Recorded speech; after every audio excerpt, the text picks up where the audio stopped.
Hello जय Hind student. पिछले class में हम लोग वर्ग 16 के जो प्रारंभिक 3 गुण पढ़ते थे, सामान्य गुण, भौतिक गुण और रासायनिक गुण, वो समाप्त हुआ था रासायनिक गुण तक। अब हम लोग जैसे वर्ग 15 में दो तत्व नाइट्रोजन और फास्फोरस के यौगिकों के बारे में पढ़े थे, दो तीन यौगिक के बारे में, उसी तरह से ऑक्सीजन और सल्फर के बारे में पढ़ेंगे।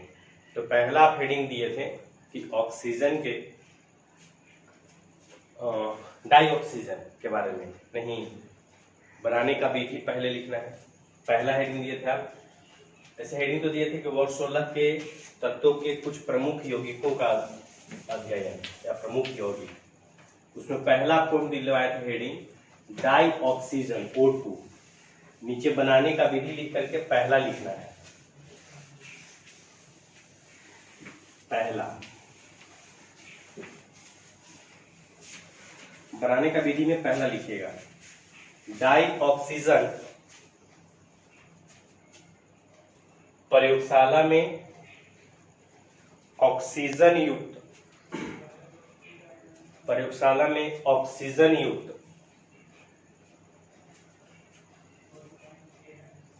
लवणों के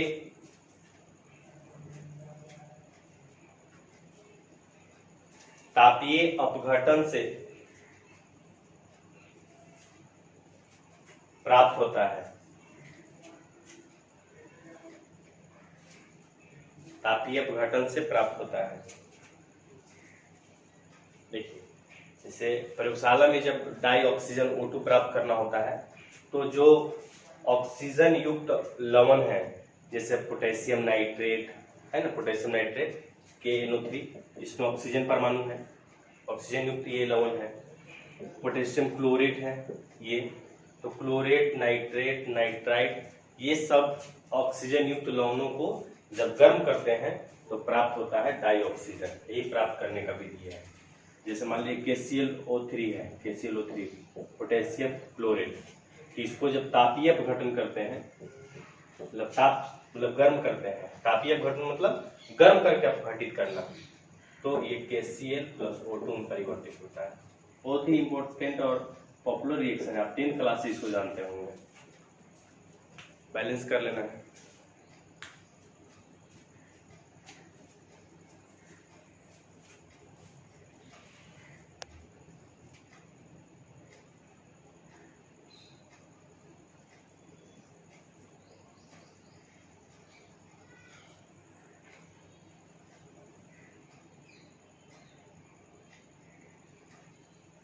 दूसरा लिखना है व्यापारिक दृष्टिकोण से डाइऑक्सीजन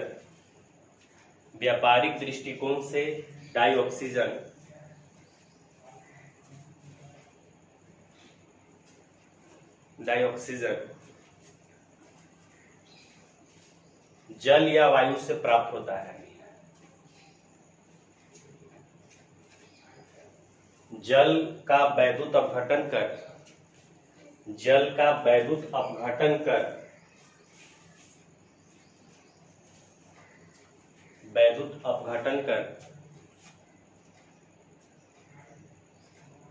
एनोड पर ऑक्सीजन प्राप्त कर लिया जाता है।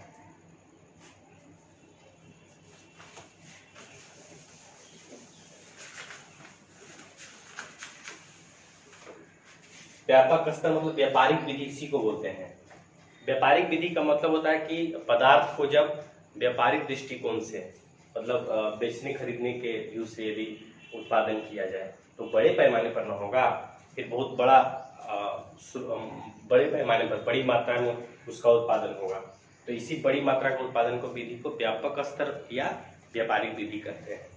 तो बड़े पैमाने पर जब डाइऑक्सीजन प्राप्त करना होता है तो या तो जो वायुमंडल में ऑक्सीजन है 21% के आसपास, उसका प्रभावी आसवन कर लिया जाता है, नहीं आसवन विधि कर लिया जाता है तो ऑक्सीजन प्राप्त हो जाता है, या फिर जल के भी वैद्युत अपघटन से ऑक्सीजन प्राप्त होता है। जल है H2O, तो ये जब इसका वैद्युत अपघटन होता है वैद्युत अपघटन, तो ये टूटा है H प्लस और OH माइनस नहीं, तो एनोड पर जो है, एनोड पर माइनस बन जाएगा, OH माइनस नहीं जाता है, OH माइनस जा करके फिर ऑक्सीजन में परिवर्तित हो जाता है, ये O2, और कैथोड पर, कैथोड पर H2 प्राप्त होता है, धनायन कैथोड पर जाता है और ऋणायन एनोड पर। ये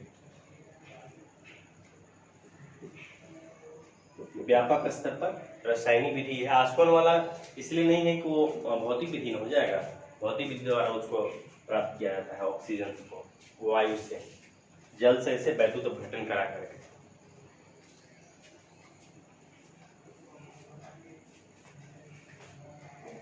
चलिए आगे हेडिंग देना है आपको।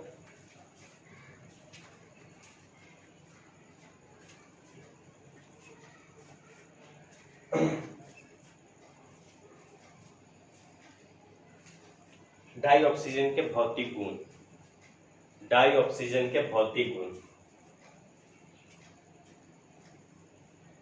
पहला लिखेंगे भौतिक गुण पहला। देखिए डाई ऑक्सीजन के बारे में आप इतना तो जानते होंगे कि डाई ऑक्सीजन जो है वो श्वसन क्रिया में प्रयुक्त होती है। तो ये जो डाई ऑक्सीजन ये नहीं कभी हम लोग देखे हैं, न इसका स्वाद का अनुभव होता है, तो देखने मतलब रंगीन है, कभी उसका स्वाद पता नहीं चलता है, जैसे कभी ऑक्सीजन मुंह से भी तो जा सकता है, तो कभी वैसा लगा नहीं कोई गैस हम जा रहा है मेरे अंदर, या आपको न तो इसका कभी गंध का महसूस हुआ, ये इसका गंध भी है किसी तरह का, इस तरह का चीज है। मतलब ये तो स्पष्ट हो गया कि रंगहीन गंधहीन ये स्वादहीन गैस है। लिखिएगा पहला, डाई ऑक्सीजन रंगहीन, गंधहीन तथा स्वादहीन गैस है।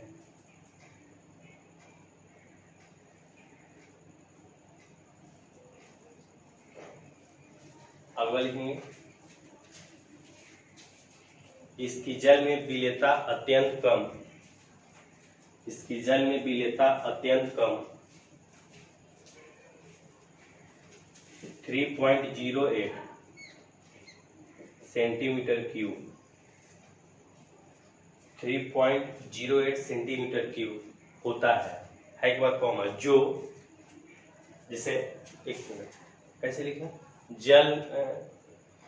जल में इसकी विलेयता अत्यंत कम, और इसके बाद ब्रैकेट के अंदर इसको लिखना था अत्यंत कम 3.08 सेंटीमीटर क्यूब होता है, ब्रैकेट बंद करके लिखेंगे होता है, कॉमा जो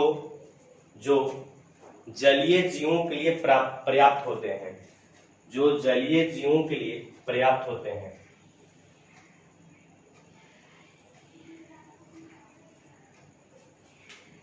देखिए समझिएगा, जल में इसकी विलेयता कम है, ऐसे आप समान को घोलता वाला थ्योरी भी लगाइएगा तो O2 ऐसे लीनियर हो जा रहा है, मतलब ये पोलर है, सॉरी नॉन पोलर है, और जो H2O है वो नॉन पोलर है, पोलर है ये H2O पोलर है, म्यू का मान यहाँ 0 नहीं होता है, और यहाँ म्यू का मान 0 हो जाएगा क्योंकि ये ध्रुवीय बंधन है, समान के बीच में है, समान के बीच में, तो यह ध्रुवीय हो गया, तो यौगिक भी अध्रुवीय और जल ध्रुवीय, तो जल एक ध्रुवीय यौगिक, ये अध्रुवीय तो नहीं भूलेगा, लेकिन थोड़ा बहुत अत्यंत कम मात्रा में, ये बहुत कम मात्रा है, ये 100 सेंटीमीटर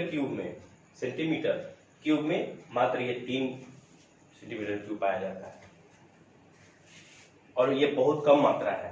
अब बहुत बड़ा कंफ्यूजन ये है कि एक बात ये कहा गया कि इतना कम है, बहुत कम है, लेकिन जो भी है अत्यंत कम ही मात्रा है, लेकिन जितना है वो जलीय जीवों के लिए पर्याप्त होता है। जलीय जीव जो जीवित रहते हैं वो जल के अंदर रहते हैं, वो उसी ऑक्सीजन के भरोसे रहते हैं, उनका श्वसन उतना ही ऑक्सीजन से पूर्ण हो जाता है। अच्छा, एक और भ्रम आप लोगों को लगता है, सब लोगों को तो नहीं होगा, कि जैसे जल है तो लोग बोलता है कि जल में ऑक्सीजन नहीं है, हम बोले नहीं, लगभग बोलता है ना के बराबर है, तो बोलते हैं कि जल में ऑक्सीजन नहीं है, ये जल और ऑक्सीजन ये दोनों से मिलकर तो बना हुआ है, तो ये ऑक्सीजन को नहीं बोलेंगे कि जल में है, जल में ऑक्सीजन है ऐसे बोलेंगे।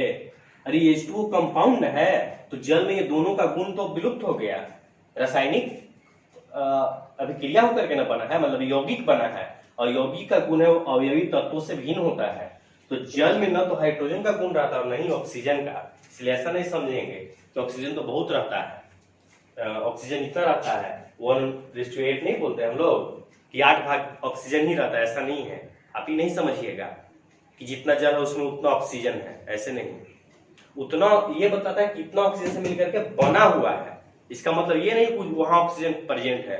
अगर ऐसा होता, उतना ऑक्सीजन रहता, तो हम लोग के लिए फिर कोई दिक्कत नहीं था, हम लोग पानी में आराम से रह सकते थे। हम लोग को श्वसन क्रिया के लिए जितना ऑक्सीजन चाहिए, तो इस रेशियो में तो काफी है, ये इस रेशियो में यदि ऑक्सीजन रहता तब तो काफी है। तो आप ये समझिएगा कि 1:8 होता है, इसका मतलब ये नहीं है कि जो ऑक्सीजन जल है उस जल में मतलब 10 ग्राम जल है तो 1 ग्राम ये है हाइड्रोजन और बाकी ये आता है, ऐसा नहीं समझना है। इसका मतलब ये होता है 1:8 का कि इस रेशियो में बनेगा, निर्माण हुआ है उसका, और जैसे ही निर्माण होता है तो अपना गुण खो देता है। आप ये इस बात को भली भांति समझ लीजिएगा। इसलिए कि स्वाभाविक से सोचने वाली बात है कि यदि ऑक्सीजन होता जल में इतना मात्रा में, आधा से भी अधिक, तो फिर हम लोग आसानी से रह पाते हैं। तो हम लोग घर बनाने की क्या जरूरत था, मन किया चल गए अंदर, पानी में है, गर्मी का दिन है, पानी में डूबे हुए आराम से वहीं रह रहे हैं, वहीं पढ़ रहे हैं, समझ रहे हैं आप, इस तरह का बात है। चलिए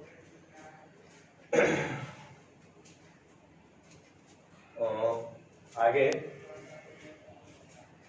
ये दूसरा था ना, दूसरा भौतिक गुण था, तीसरा लिखिएगा। डाइऑक्सीजन का द्रवणांक तथा हिमांक कम 90 केल्विन तथा 55 केल्विन होता है। द्रवणांक तथा हिमांक क्रमशः 90 केल्विन तथा 55 केल्विन होता है।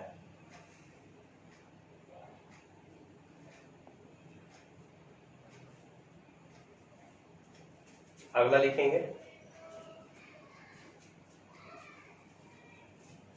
अगला लिखिएगा।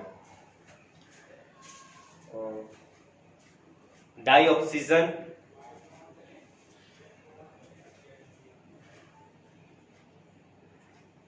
के 3 अस्थायी समस्थानी, डाइऑक्सीजन के 3 अस्थायी समस्थानी ऑक्सीजन 16, ऑक्सीजन 17 तथा ऑक्सीजन 18 होते हैं। 3 इसका समस्थानिक है, मतलब कुछ ऐसे ऑक्सीजन पाए जाते हैं परमाणु प्रकृति में जिनका द्रव्यमान 16 होता है, कुछ का 17, कुछ का 18, सबसे अधिक 16 वाला पाया जाता है।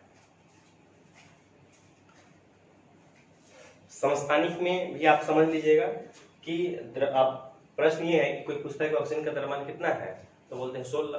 क्यों? तो इसलिए बोल देते हैं कि 16 वाला सबसे अधिक मात्रा में पाया जाता है, ये बिल्कुल नगण्य है। इसीलिए सबका जब औसत द्रव्यमान निकालते हैं, भिन्नांक परमाणु द्रव्यमान जो आता है कैलकुलेशन से, जो आप फॉर्मूला पढ़े होंगे, इसकी प्रकृति में उपस्थिति गुणे प्रतिशत मात्रा होता है ना, तो ये जो फॉर्मूला से आता है द्रव्यमान, वो उसी के आसपास आता है जो सबसे अधिक मात्रा में प्रकृति में पाया जाता है। ऑक्सीजन का 16 द्रव्यमान वाला परमाणु सबसे अधिक मात्रा में पाया जाता है, इसी कारण से ऑक्सीजन का द्रव्यमान 16 जनरली बोला जाता है या होता भी है। चलिए 3 समस्थानिक किया हो गया। अगला लिखना है डाइऑक्सीजन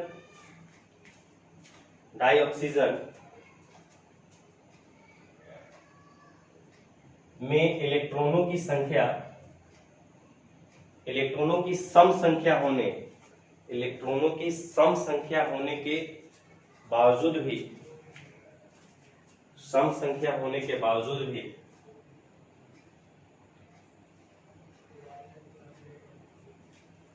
अनुचुंबकीय प्रकृति होना एक विलक्षण गुण है, समझिएगा। अनुचुंबकीय प्रतिचुंबकीय, ये आपको हम डी ब्लॉक में और बतलाएंगे निकालने के लिए, लेकिन जो हम बतलाएंगे वो परमाणु कक्षा के हिसाब से बतलाएंगे। केमिकल बॉन्डिंग में एक आपको आणविक कक्षक बतलाया गया होगा। जैसे ये जो है ना 1s है, तो ये जो है ये परमाणु का कक्षा है, इसको परमाणु कक्षक बोलते हैं। नहीं, एटॉमिक ऑर्बिटल। अब मोलिकुलर ऑर्बिटल भी होता है। जब आप पढ़े ना कि जब ये ओवरलैप करता है, जैसे ये है ना एस है, तो एस का रियल में ऐसा होता है ऑर्बिटल, तो ये दोनों जब ऐसे ओवरलैप करके माने यौगिक बना लेता है, अणु का निर्माण करने लगता है, तो ये जो है ये आणविक कक्षक में बदल जाता है। जो परमाणु कक्षक था इसका शेप ऐसा हो, ऐसा जो प्रतीत हो रहा है, ये जो है आणविक कक्षक है। तो आणविक कक्षक होता है sigma 1s, sigma 2s, sigma star 1s, ऐसे इसके हिसाब से आपको बतलाए होंगे। तो इस हिसाब से भी आपको अनुचुंबकीय प्रतिचुंबकीय 11th क्लास में सीखना था। तो इसका तरीका यह है कि विषम संख्या में यदि इलेक्ट्रॉन रहेगा तो अनुचुंबकीय होगा। लेकिन ऑक्सीजन में O2 में मतलब 16 इलेक्ट्रॉन है, सम संख्या में है ना, 8 गुना 16, O2 में 16 इलेक्ट्रॉन है, सम संख्या है, तो इसको होना चाहिए था प्रतिचुंबकीय, लेकिन होता है अनुचुंबकीय। यह एक इसका माने विलक्षण गुण है, मतलब अपवाद स्वरूप ये हुआ, जो नहीं होना चाहिए था वैसा गुण है ये। चलिए आगे हेडिंग देना है, ये भौतिक गुण हो गया। आगे हेडिंग देना है डाई ऑक्सीजन के रासायनिक गुण।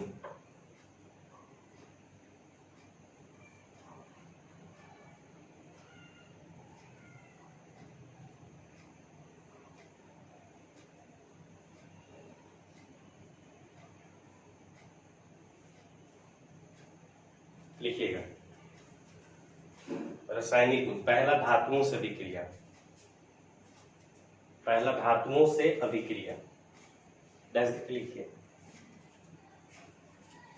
प्लेटिनम, सोना, चांदी जैसे कुछ उत्कृष्ट धातुओं को छोड़कर,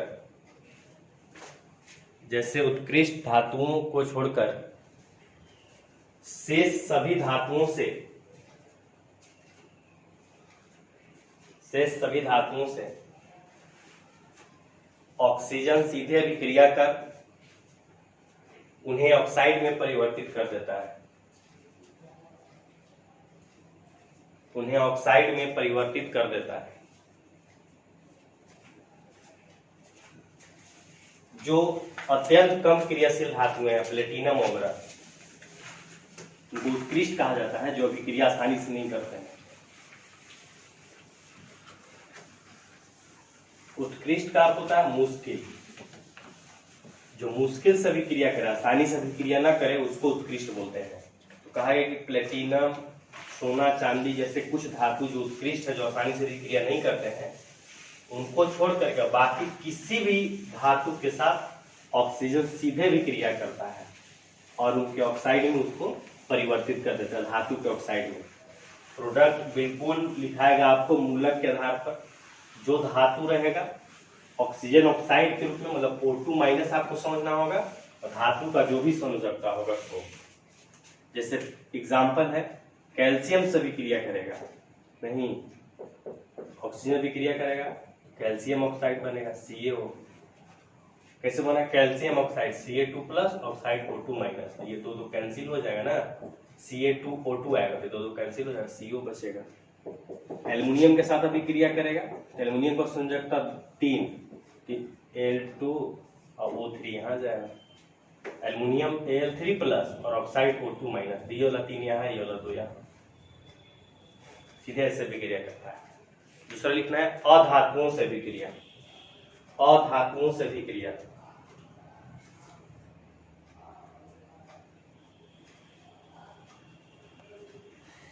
लिखेंगे ऑक्सीजन अधातुओं से भी अभिक्रिया कर उन्हें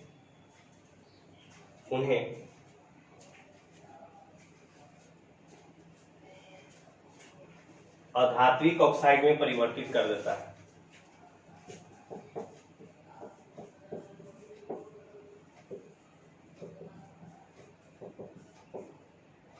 S प्लस O2SO, सिंपल अभिक्रिया है, क्या 10वीं क्लास में। ये सब जो अभिक्रिया है ये चलता है, ऊष्मक्षेपीय विक्रिया सब होता है।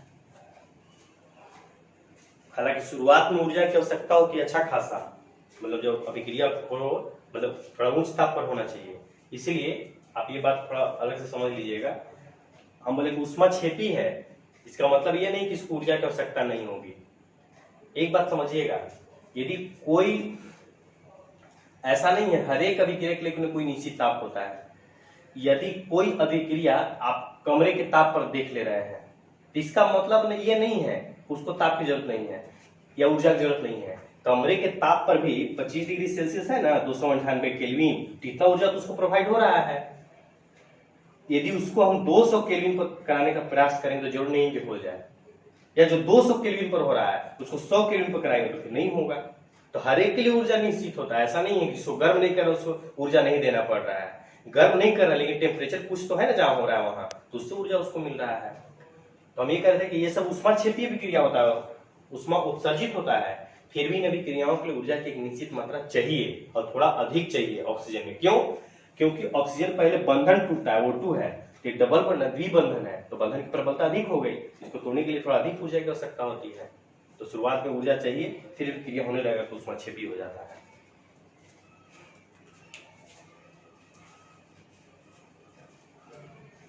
क्या ये हो गया ना? अगला लिखिएगा, ऑक्सीजन कुछ उत्प्रेरकीय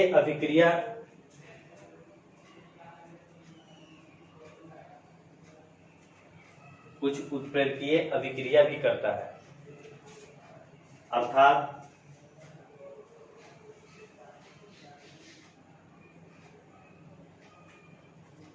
उत्प्रेरकीय ऑक्सीकरण अभिक्रिया भी करता है, ऐसे लिखना था, उत्प्रेरकीय ऑक्सीकरण अभिक्रिया भी करता है, अर्थात यह यौगिकों को ऑक्सीकृत करता है, अर्थात यह यौगिकों को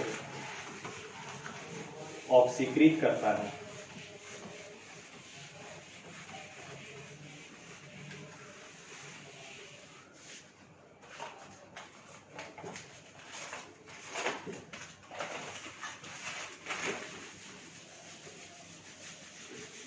देखिए,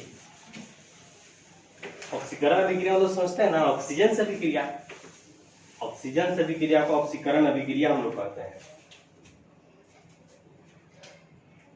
जैसे SO2 है, ये ऑक्सीजन V2O5 पे V2O5 ये आगे भी जाएगा तो SO3 बनता है। ये ऑक्सीकरण कैसे हुआ? तो यहाँ 2 ऑक्सीजन था, यहाँ 3 ऑक्सीजन हो गया, ऑक्सीजन तो जुड़ा हुआ है, इसलिए ऑक्सीकरण अभिक्रिया है। उत्प्रेरकीय का मतलब उत्प्रेरक की उपस्थिति में जो अभिक्रिया करे। उत्प्रेरकीय ऑक्सीकरण का मतलब क्या है कि जो ऑक्सीजन है वो किसी उत्प्रेरक की उपस्थिति में ऑक्सीकरण अभिक्रिया कर रहा है। ये जो है ये उत्प्रेरक है V2O5, वैनेडियम ऑक्साइड है, उत्प्रेरक है। यहाँ पर अभिक्रिया जो है उत्प्रेरक की उपस्थिति में हो रही है और ऑक्सीकरण अभिक्रिया है, इसलिए इसको उत्प्रेरकीय ऑक्सीकरण कहते हैं। क्या कहते हैं? उत्प्रेरकीय ऑक्सीकरण। HCl प्लस O2 ये CuCl2 की उपस्थिति में होता है क्यूप्रिक क्लोराइड में। ये Cl2 प्लस H2 दूसरा लिक्विड है।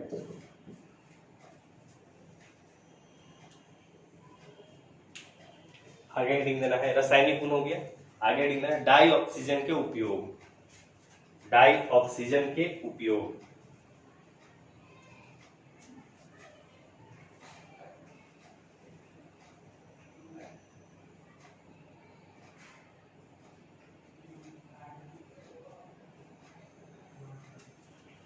लिखिए,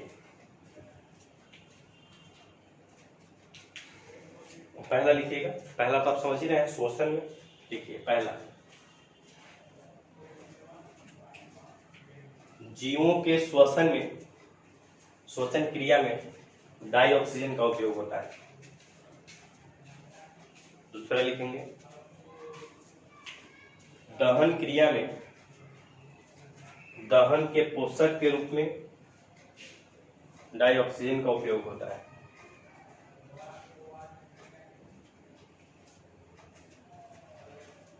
अगला, इसके अलावा डाइऑक्सीजन का उपयोग, इसके अलावा डाइऑक्सीजन का उपयोग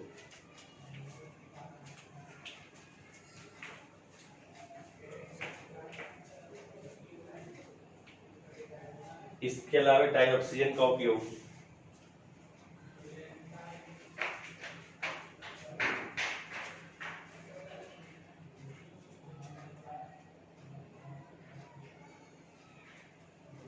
धातुओं के प्राप्ति में होता है, धातुओं के प्राप्ति में होता है, धातु प्राप्त करने में। और कोई भी दहन क्रिया होता है तो ऑक्सीजन की उपस्थिति होती है ना, जो दहन के पोषक का।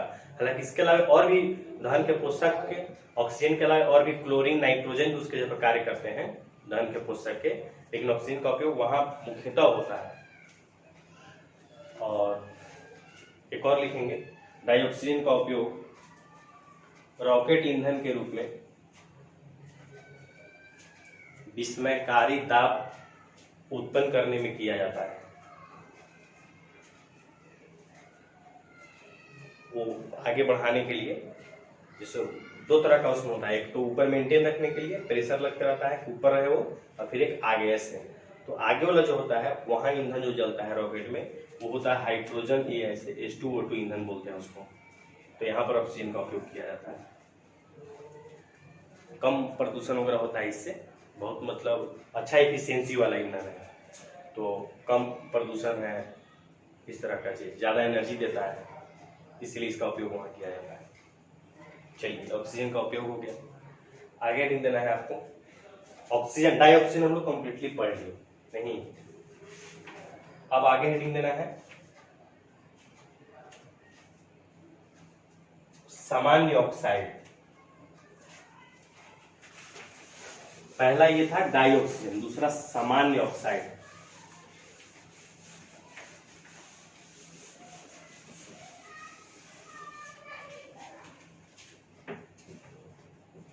सामान्य ऑक्साइड,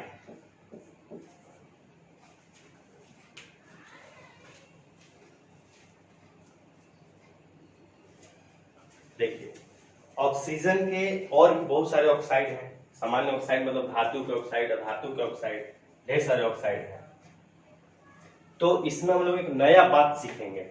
जैसे जनरली अब तक आप कोई भी ऑक्साइड के बारे में, ये धातु का हो या अधातु का हो, CO2 है, CaO है, इस तरह से Mn2O7 है, ऐसे करके, तो ये सब सामान्य और भी ऑक्साइड है।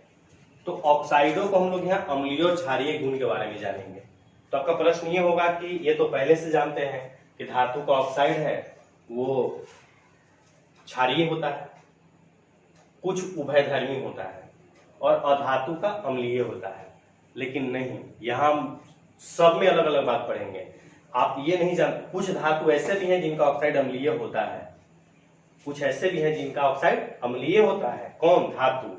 धातु के कुछ ऐसे, धातु वाला आप दो ही बात जानते थे, क्षारीय होता है और धातु क्षारीय होगा या उभयधर्मी। यहाँ एक नया बात हम लोग सीखें कि कुछ ऐसे भी धातु के ऑक्साइड है जो अम्लीय भी होते हैं। पहला नया बात ये है। और दूसरा ये कि हम लोग जानते थे कि जो अधातु के ऑक्साइड हैं वो अम्लीय होते हैं। वो तो सही बात, अम्लीय होते हैं, लेकिन कुछ अधातु के ऑक्साइड उदासीन भी होते हैं, न तो अम्लीय होंगे और न ही क्षारीय होंगे। तो इनके बारे में जाना, ये दो नया बात होगा। और सामान्य ऑक्साइड में अभिक्रिया वगैरह नहीं पढ़ना, बस इसी को लिखवा देना है हमको एग्जाम्पल दे देकर के। इसको हम अगले क्लास में कंप्लीट करते हैं। इसके बाद आपका ओजोन आएगा, ओजोन के बारे में पढ़ेंगे। आज इतना ही, धन्यवाद।